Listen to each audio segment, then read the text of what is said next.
Hello, everybody. It is your Uncle Fish back again for School Fish Art Stream.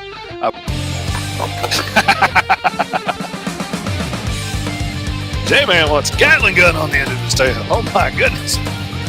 J-Man says the tail's where you put all the heavy artillery. Damn. Said he used to have a howitzer on the end of his tail.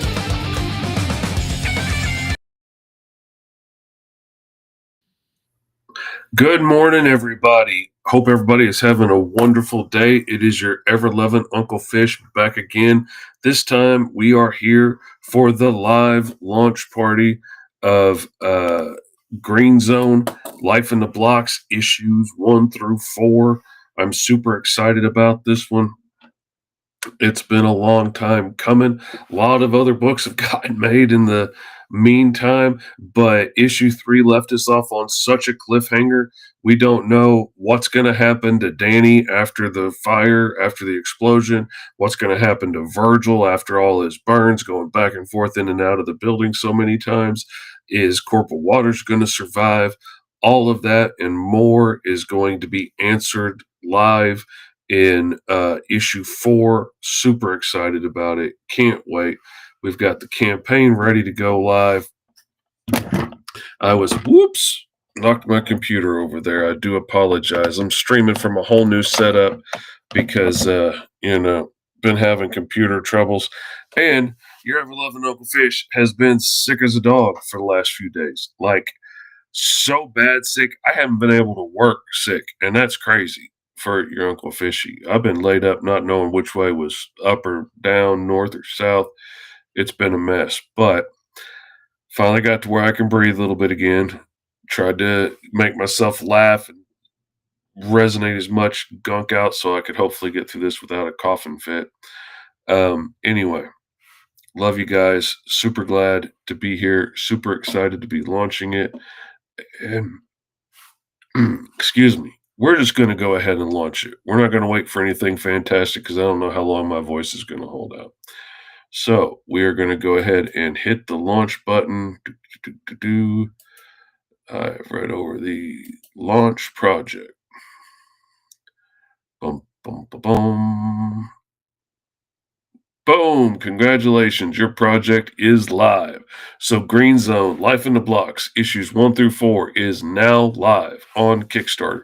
You can go to gomrfish.com. It will take you right there, get you in there so that you can get your copies. You can get back issues. You can get back issues of absolutely everything I've done. Every single issue that I've worked on is in there, I think, available as an add-on now. So you can go grab all of that stuff. I am going to edit this right now. So that this has the right information on it.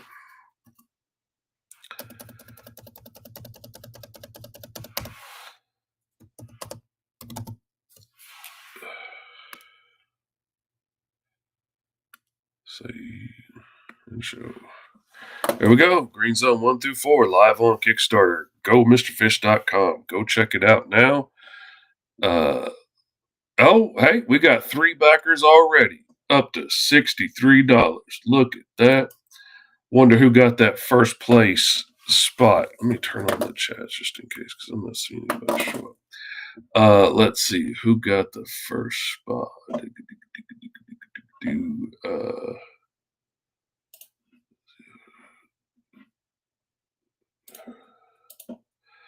Click all the things that I got to do every time. All right, Kyron.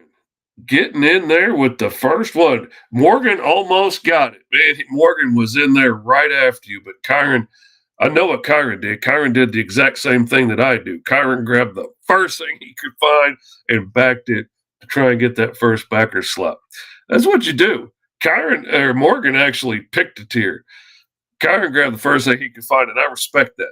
I do, because that's what I do to try and get in there to get the first backer slot. So good job, guys. I appreciate the support. Thank you guys so much.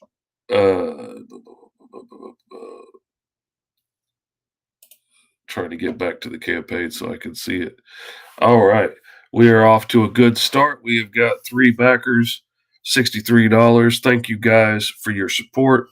Thank you guys for coming out and remembering old Green Zone has been a hot minute. Had some other books to do, but Green Zone is one of my dear loves.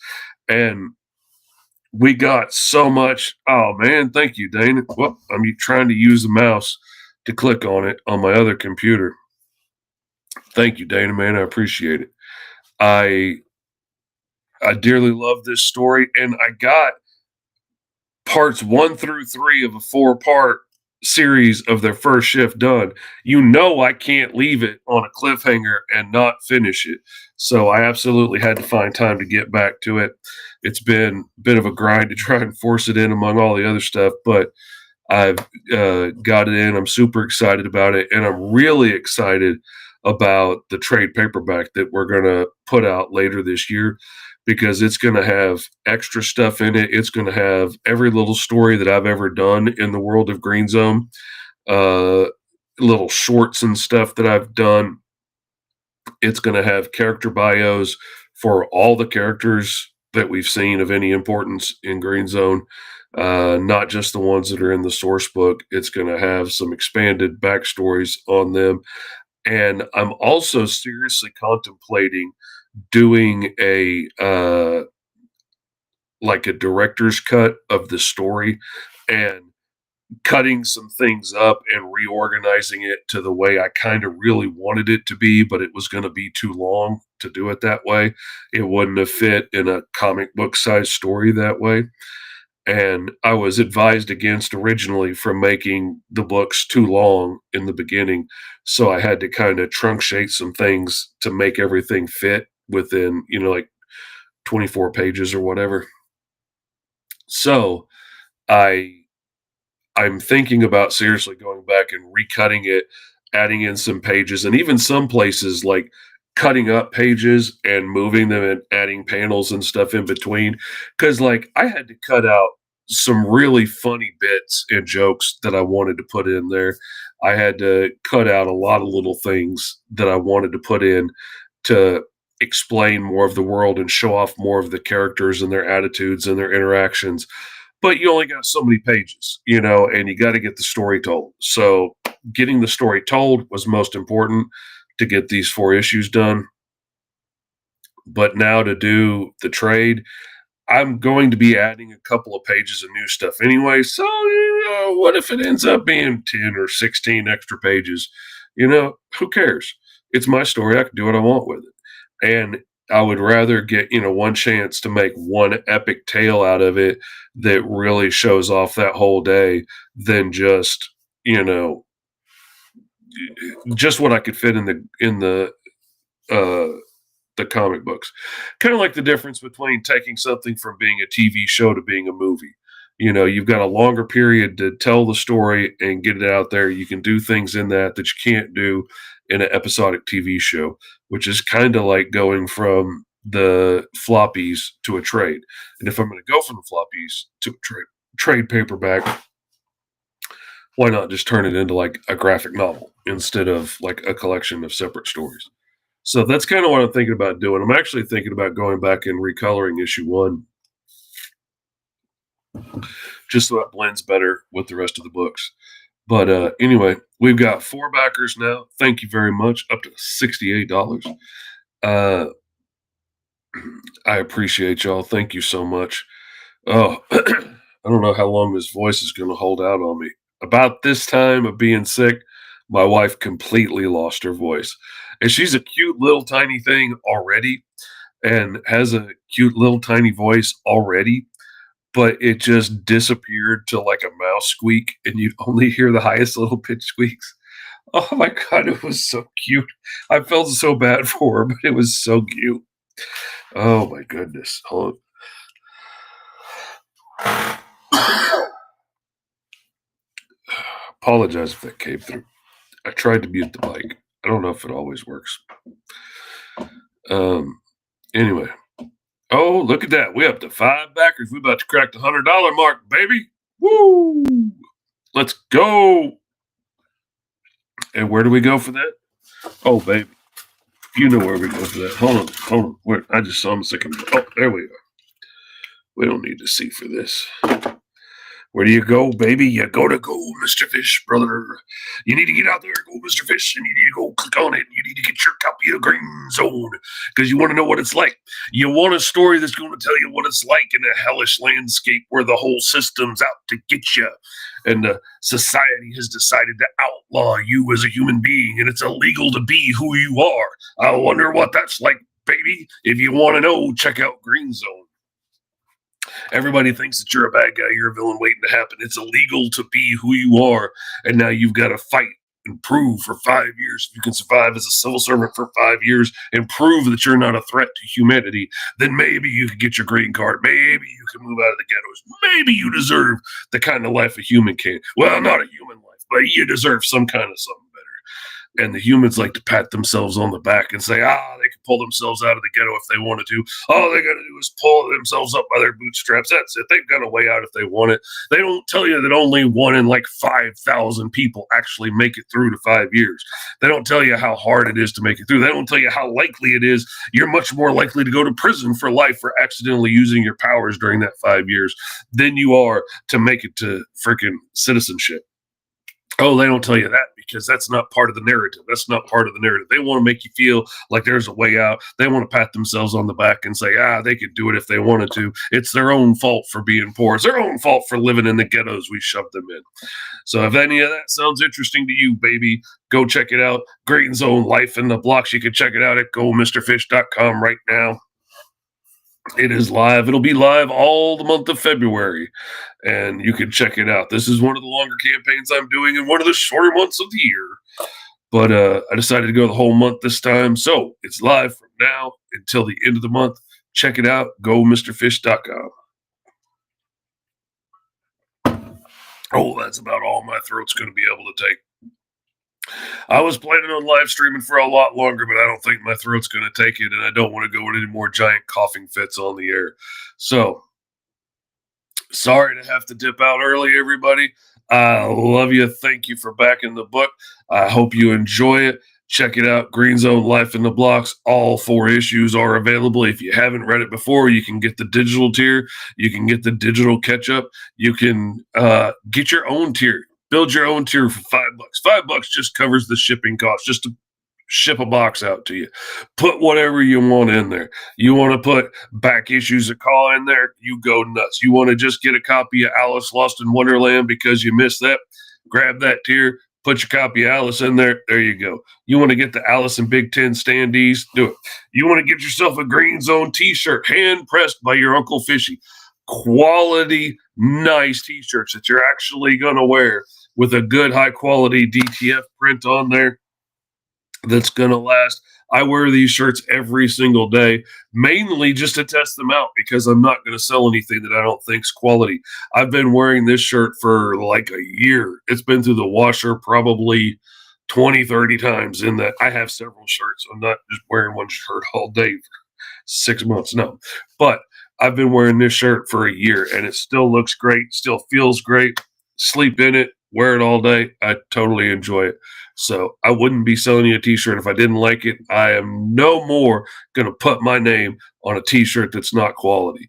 I'm just not going to have it. Woo! Look at that. We just broke the $100 mark. We got our 6th backer. Thank you so much. But yeah, t-shirts freaking bug me. I am so tired of getting weirdly made t-shirts that don't fit right and the neck holes are too big and the arms are in weird places and they're made of some weird feeling material that just kind of feels like it's going to go up in a flash if somebody, flicked their cigarette at you. I don't want to wear that anymore. I'm tired of it. I'm tired of getting t-shirts where the first time you put it in the washer, all of the print comes out. And now you've got some 80-year-old vintage looking t-shirt. Yeah, maybe has a hint of what the print was supposed to be, but most of the image is gone. I'm tired of that. I like these DTF prints. You get you some high quality DTFs, you press them on there and it comes out really nice and they last for a long time. Like I said, I wear these shirts all the time. These shirts, each one of these shirts gets washed at least once a week. at least every week because I'm wearing them all week in cycles between all the different shirts that I have. And I have several of the green zones and the cause and whatnot, so I can keep shifting them out for whatever campaign we're on. They get washed all the freaking time. And they've lasted great. I love them. This one's starting to show just a little bit hair of wear. Still proud to wear this out in public. You're probably not going to wear this shirt the way I wear it. I like to wear these things out. I really wanted to test them, and I'm proud of the way these things have held up. And I'm proud to get to do it myself. I'm proud to get to press this on myself with the heat press back there in the back and do it specifically for you. It's nice to be a part of the process. I used to work at a t-shirt shop. I enjoyed working there. This kind of takes me back to the good old days, but I don't have to have the whole big setup for a 6-color press to be able to do a shirt like this. It's nice. I can get these printed up and I don't have to pay an extreme, don't have to put all the expense into setting up 6 different screens to get something to come out looking like this. I can just have a stack of DTF prints printed and get them done nice and quick. Highly recommended. If you're not doing it already, you need to do it. And just a little tip from your ever-loving Uncle Fish, DTF prints will stick to just about anything. Anything that can survive going through the heat press, like you might not want to try and put it on a plastic bag. You wouldn't want to try and put it on a plastic shopping bag because you're going to melt that plastic shopping bag. But you could absolutely stick this on the outside of a cardboard box or whatever else you wanted to press it on. It'll press onto metal, hard plastics, all kinds of different stuff that you can stick in there that will survive the heat press. You can put a DTF print on. I've actually got some specifically made just to put on my Gemini mailers, just to customize them, just to put a little, hey, thank you from your Uncle Fish on there. Got a whole bunch of them made because it's cool to customize, baby. And it was super cheap to be able to do. So that's something you're interested in, or making cool custom gift boxes that have your stuff all wrapped around it. It's a cool way to go. And it's affordable. Just a little tidbit. Thinking outside the box, baby. That's all I'm saying. Thinking outside the box. How can we apply one little awesome bit of technology to another thing that's cool that we want to do? Because I'm here to tell you, man, getting custom boxes made is super expensive. Getting standard boxes and then putting your own graphics on it with not too shabby, not too bad, easily affordable. I'm just saying, you might want to try it. You might not. Your results may vary. Anyway, my voice is going. Your Uncle Fish loves you. Thank you guys for coming out. Thank you for backing the book. And I will check back in later when I have a little bit more voice. And I remember that I can't use my mouse from one computer on my laptop because it doesn't work that way. All right. Anyway, thank you guys so much. Have a good night.